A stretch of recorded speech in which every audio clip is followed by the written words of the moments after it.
Hello everyone. आज इस video में हम लोग लीनियर अलजेब्रा के कुछ प्रॉब्लम्स का सलूशन देखेंगे। सबसे पहला प्रॉब्लम है कि हमारे पास एक लीनियर ट्रांसफॉर्मेशन T दिया है फ्रॉम P3x टू P3x, जहाँ P3x रिप्रेजेंट करता है vector space of all real polynomials of degree less than equal to 3। And एक ट्रांसफॉर्मेशन डिफाइंड कैसे है that T of any polynomial is the derivative, ये derivative transformation है, ठीक है, P डैश एक्स। अगर फॉर एग्जाम्पल मेरा polynomial x square plus x है तो ये चला जाएगा 2x प्लस 1 को, okay. And then matrix of t with respect to basis 1x, x square and x cube. हम लोग को पता है कोई भी ट्रांसफॉर्मेशन, लीनियर ट्रांसफॉर्मेशन को हम लोग बेसिस के जो इमेज है उससे पूरी तरीके से हम लोग पता कर सकते हैं कि वो ट्रांसफॉर्मेशन कैसा है। एंड उसको पता करने के लिए हम लोग क्या करेंगे, देखेंगे कि इन सारे बेसिस को हमारा जो ट्रांसफॉर्मेशन है किस एलिमेंट को मैप करता है, ठीक है। फॉर एग्जाम्पल t ऑफ 1 क्या हो जाएगा, t ऑफ 1 हो जाएगा मेरा 1 का डेरिवेटिव 0। एंड इसको मैं लिख सकता हूँ लीनियर कॉम्बिनेशन में 0 इंटू 1 प्लस, सिंस हमको इस बेसिस के रिस्पेक्ट में चाहिए तो इसी बेसिस के रिस्पेक्ट में इसका linear combination 0 into x plus 0 into x square plus 0 into x cube, okay. And t of x क्या हो जाएगा, t ऑफ x हो जाएगा 1 which is equal to 1 into 1 plus 0 into x plus 0 into x square plus 0 into x cube. T of x square क्या हो जाएगा, T of x square हो जाएगा 2x एंड ये हो जाएगा 0 into 1 plus 2 into x plus again 0 plus 0 into x cube and यहाँ x square. And finally t of x cube. And एक और चीज, ये 4 डायमेंशनल वेक्टर स्पेस है, ये भी 4 एंड V2 भी है। इसका डायमेंशन जो मैट्रिक्स बनेगा, इसका मैट्रिक्स वो 4x4 डायमेंशन का होगा, ठीक है। ये हो जाएगा 3x square which is equal to 0 into 1 plus 0 into x plus 3 into x square and plus 0 into x cube. And हम लोग को पता है कि अगर हम लोग को इस बेसिस के रिस्पेक्ट में इसका मैट्रिक्स चाहिए तो सिंपली हो जाएगा, ये जितने कोएफिशिएंट्स हैं 1x, x square and x cube के, इन कोएफिशिएंट्स को हम मैट्रिक्स फॉर्म में लिख देंगे तो हो जाएगा 0 0 0 0 1 0 0 0 0 2 0 0 एंड 0 0 3 0 एंड इस पूरे का ट्रांसपोज दे देंगे, ठीक है। हमें क्या मिल जाएगा, इसका जब ट्रांसपोज दे देंगे t का विथ रिस्पेक्ट टू इस बेसिस को मैं b रिप्रेजेंट कर देता हूँ बीटा, वो हो जाएगा जब इसका ट्रांसपोज लेंगे तो 0 0 0 1 0 0 0 0 2 0 0 एंड 0 0 3 0। ये इसका मैट्रिक्स रिप्रेजेंटेशन हो गया t का with respect to the basis. I hope आप लोग को ये वाला प्रॉब्लम समझ गया। अब नेक्स्ट प्रॉब्लम पे चलते हैं, ठीक है। नेक्स्ट प्रॉब्लम को देखते हैं यहाँ पे। एंड एक और चीज, जिन प्रॉब्लम्स में हमें ऑप्शंस की जरूरत नहीं वहां मैं ऑप्शंस नहीं लिखूंगा, ठीक है। हमें एक 3x3 मैट्रिक्स दिया है जिसका डिटर्मिनेंट 6 है एंड उसका ट्रेस 0 है, that is sum of diagonal element 0 है and determinant of a plus i 0 है एंड हमको eigen values of a find करना है। अब डिटर्मिनेंट a 0 है, अगर हम लोग a के आइगन वैल्यूज को अल्फा 1, अल्फा 2 एंड अल्फा 3 ले ले हम लोग को पता है अल्फा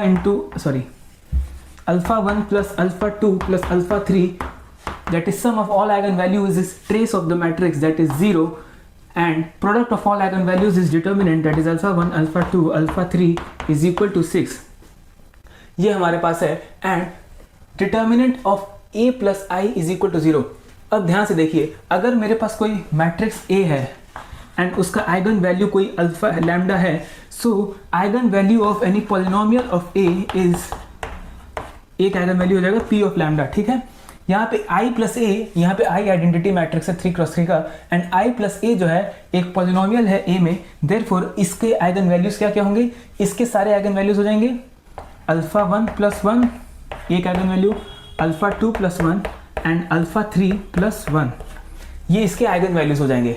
एंड अब हमारे पास ये इंफॉर्मेशन है एंड फाइनल इंफॉर्मेशन कि ये डिटर्मिनेंट 0 है, this implies alpha 1 plus 1 into alpha 2 plus 1 into alpha 3 plus 1 is equal to 0। अब हम लोग को इन सारे चीज़ों का यूज़ करके फाइंड करना है कि अल्फा 1, अल्फा 2, अल्फा 3 क्या हो सकता है, ठीक है।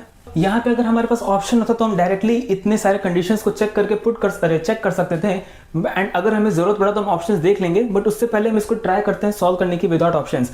अब ये प्रोडक्ट 0 है, इसका मतलब इसमें से कोई एक, एटलीस्ट एक तो जीरो होगा, और भी जीरो हो सकते हैं लेकिन एटलीस्ट एक तो जीरो होगा। हम लोग विदाउट लॉस ऑफ जनरलिटी इसको जीरो मान लेते हैं। That is alpha 1 + 1 is equal to 0। This implies alpha 1 is equal to -1। अब अल्फा 1 -1 हो गया, दिस इम्प्लाइज ये -1 है तो अल्फा 2 + अल्फा 3 क्या हो जाएगा, alpha 2 + alpha 3 is equal to 1। And since again यहाँ पे अल्फा 1 -1 है तो alpha minus times alpha 2 into alpha 3 is 6, therefore alpha 2 into alpha 3 will be -6 and alpha 2 into alpha 3 is equal to -6। अब ये हमारे पास दो इन्फॉर्मेशन है, हम लोग इसका यूज़ करके alpha 2 and alpha 3 निकाल सकते हैं। देखते हैं कैसे।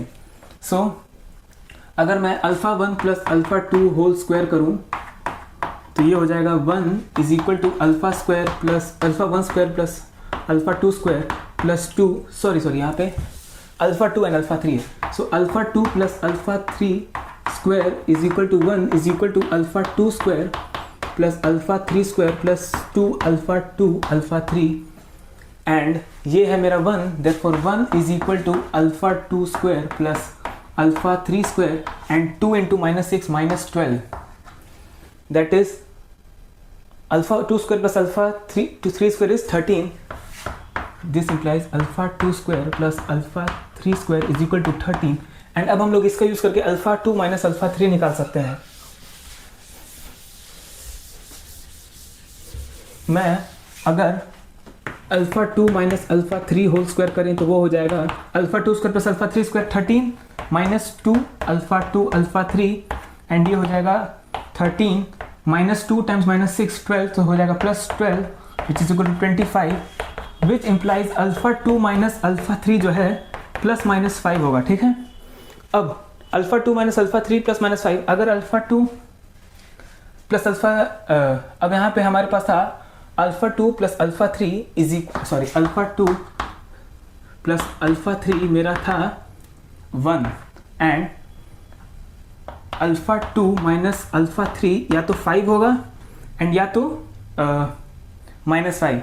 इन केस अगर मेरा -5 हम ले लेते हैं तो अगर दोनों को ऐड करें तो 2 alpha 2 is equal to 6 and alpha 2 is equal to 3, therefore alpha 3 मेरा हो जाएगा अल्फा 2 3 है, तो अल्फा 2 अगर 3 है तो अल्फा 3 मेरा हो जाएगा -2। ठीक है, यहाँ से -2 एंड अगर हम -5 ले लें अगर यहाँ पे, सो इस केस में हमको मिला alpha 2 is equal to 3 and alpha 3 is equal to -2 and अगर हम लोग इस केस के अलावा अल्फा 2 + अल्फा 3 तो मेरा 1 है ही एंड अगर alpha 2 - alpha 3 is equal to -5 ले लें, so again 2 alpha 2 is equal to -4, this implies alpha 2 is equal to -2 and alpha 3 हो जाएगा, ये -2 है सो ये हो जाएगा 3। यानी कि अगर हम लोग देखें कि अल्फा 1 तो मेरा हमने देखा -1 है एंड अल्फा 2 या तो -2 एंड अल्फा 3 3 या तो alpha 2 3 and alpha 3 -2। In any case जो आइगन वैल्यूज होंगे वो क्या हो सकता है, वो यही होंगे -1 -2 एंड 3, यही इसके आइगन वैल्यूज हैं। सो ए के आइगन वैल्यूज हो जाएंगे -1 -2 एंड 3।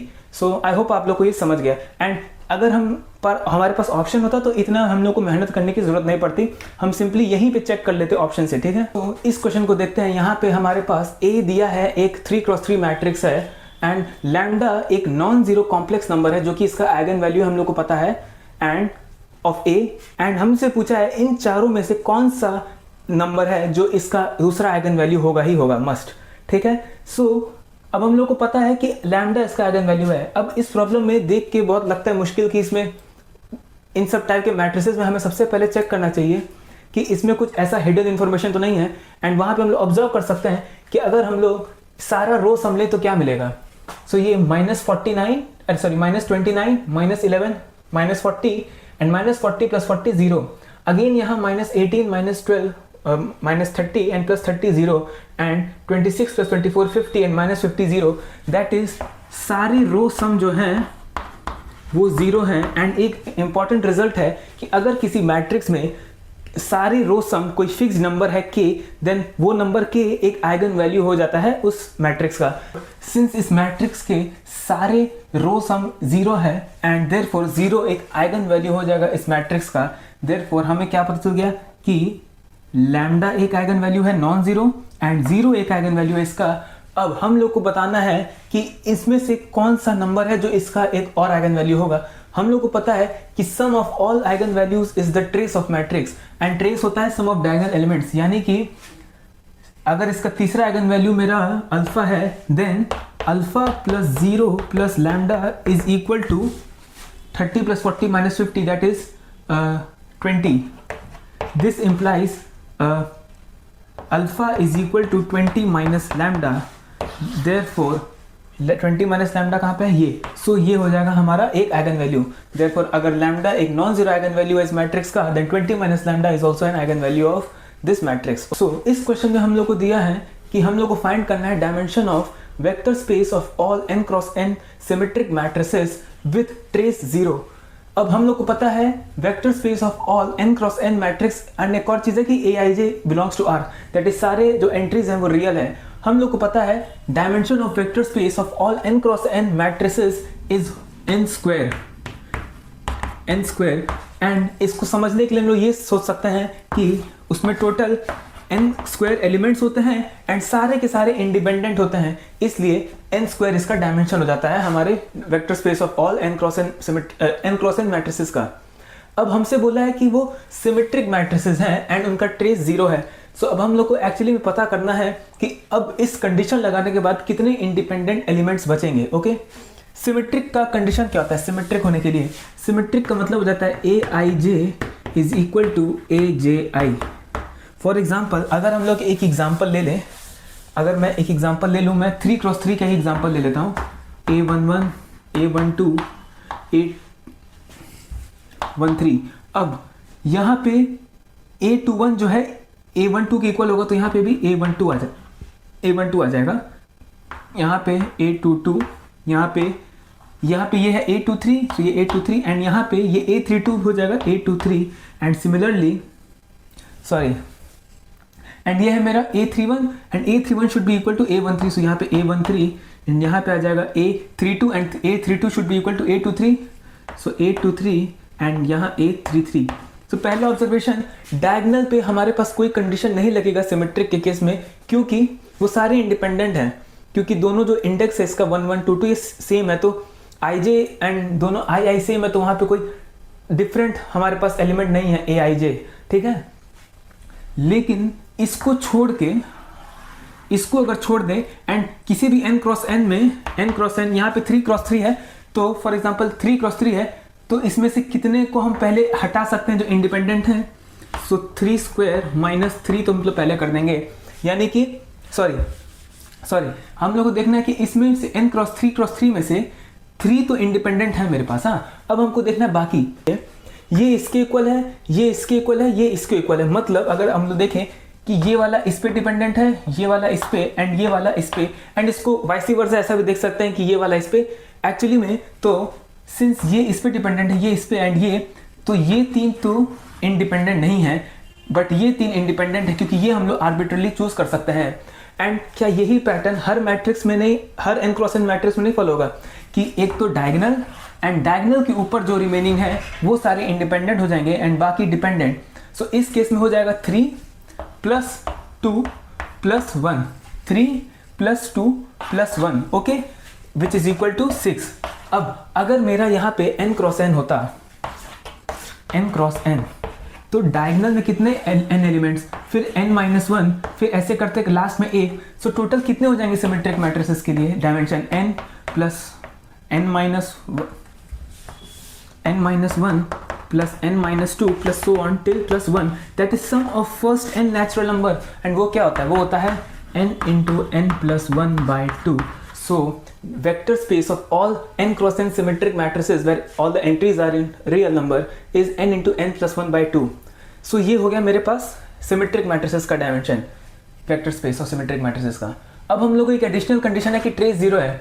अब ट्रेस 0 है यानी कि इनका सम 0 होगा एंड इनका सम 0 होने का मतलब हो गया a11 प्लस a22 प्लस यहाँ पे मैं इन जनरल ले रहे हैं so on plus a n is equal to 0 है. हाँ, अब ये हम लोग को क्या पता है कि ये अगर इज इक्वल टू 0 है, इसका मतलब इसमें से एक जो मेरा एक जो एलिमेंट है वो बाकी के सम में लिख सकते हैं. फॉर एग्जांपल मैं a11 को लिख सकता हूँ minus of a22 plus a33 and so on a n and ऐसा हम लोग किसी एक एलिमेंट के लिए भी कर सकते हैं, किसी भी एक के लिए, बट एक के लिए ये ध्यान रखना है।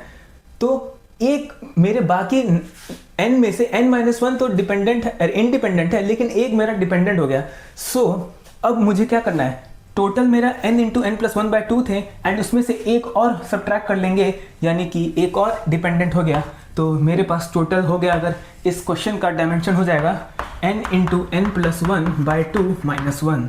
सो ये हो गया मेरा dimension of vector space of all n cross n symmetric matrices with trace 0। Okay, so इस प्रॉब्लम में हमारा बस हल्का से चेंज हुआ है कि इसमें हमको बोला है dimension of vector space of all n cross n skew symmetric matrices, इसका डायमेंशन बताना है। ये प्रॉब्लम मैंने इसलिए लिया है ताकि आप लोग को अच्छे से समझ जाए, याद हो जाए कि सिमेट्रिक मैट्रिसेस के केस में हमारा डायमेंशन होता है n into n plus 1/2 and इसके केस में हम लोग अभी फाइंड करेंगे।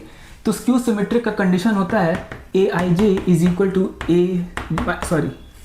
aij is equal to minus of aji। यानी कि अगर मैं एक एग्जांपल दे रहा हूँ बस, कि अगर मैंने एक मैट्रिक्स दिया ये 1 2 3, अब सॉरी, यानी कि अगर मेरा मैट्रिक्स है, मैं 3 क्रॉस 3 अगेन ले रहा हूँ a11 a12 a13, अब a21 जो होगा वो माइनस ऑफ a12 हो जाएगा, ठीक है, एंड ये a22 एंड ये a23 एंड यहाँ पे a31 वो माइनस ऑफ a13 एंड ये हो जाएगा माइनस ऑफ a23 एंड ये a33। सो यहाँ पे अगेन एक चीज़ तो दिख रहा है, ये दैट इज ये इंडिपेंडेंट नहीं है, ये डिपेंडेंट है। सो यहाँ पे ये डिपेंडेंट है, सॉरी ये इंडिपेंडेंट है एंड ये इंडिपेंडेंट है। बट एक दिक्कत क्या है कि पिछले वाले केस में सिमेट्रिक में हमसे बोला था aij is equal to aji। So हम लोग को पता है aii is equal to aii, ये तो हमेशा ट्रू होगा। लेकिन अब हम लोग को बोला है इसका माइनस हो जा रहा है, यानी कि अगर हम लोग का डायगोनल एलिमेंट्स को कंसीडर करें तो हमसे क्या रहा है aii is equal to minus of aii, ठीक है। आई को रिवर्स किया तो वापस से आई हो गया, यानी कि इसका मतलब क्या हो गया, 2 times aii is equal to 0 and this implies aii is equal to 0। So इसका मतलब सारे जो डायगोनल एलिमेंट्स हैं उनको 0 होना पड़ेगा। सो अगर 3 क्रॉस 3 में देखें तो एक स्टैंडर्ड जो मेरा स्क्यू सिमेट्रिक मैट्रिक्स होगा वो ऐसा होगा, डायगोनल में सारे 0। ओके, यहाँ पे a12, यहाँ a13, यहाँ a23 एंड यहाँ पे माइनस ऑफ a12, यहाँ माइनस ऑफ a13 एंड यहाँ माइनस ऑफ a23। सो अब ये देखिए, अब हमारे पास सिमेट्री के केस में ये पूरा इंडिपेंडेंट था, तो अब यहाँ से ये n हट गया और रिमेनिंग मेरे सारे इंडिपेंडेंट ही हैं जो थे ये, एंड ये है क्या 1 प्लस 2। अब यहाँ पे 3 क्रॉस 3 था एंड यही जब n क्रॉस n होगा तो मेरा हो जाएगा dimension 1 plus 2 plus 3 plus 4 till n minus 1, that is first n minus 1 natural numbers का sum which is n into n minus 1/2। So मेरा dimension of vector space of all n cross n skew symmetric matrices हो जाएगा n into n minus 1/2 and symmetric का n into n plus 1/2। So इस video में हमने कई सारे problems देखे एंड नेक्स्ट वीडियो में मैं और लीनियर अलजेब्रा के डिफरेंट टॉपिक से कुछ और प्रॉब्लम्स लेके आके डिस्कस करूंगा। सो आई होप आप लोग को यहाँ पे प्रॉब्लम समझ में आए। So for more such videos please subscribe the channel. Thank you.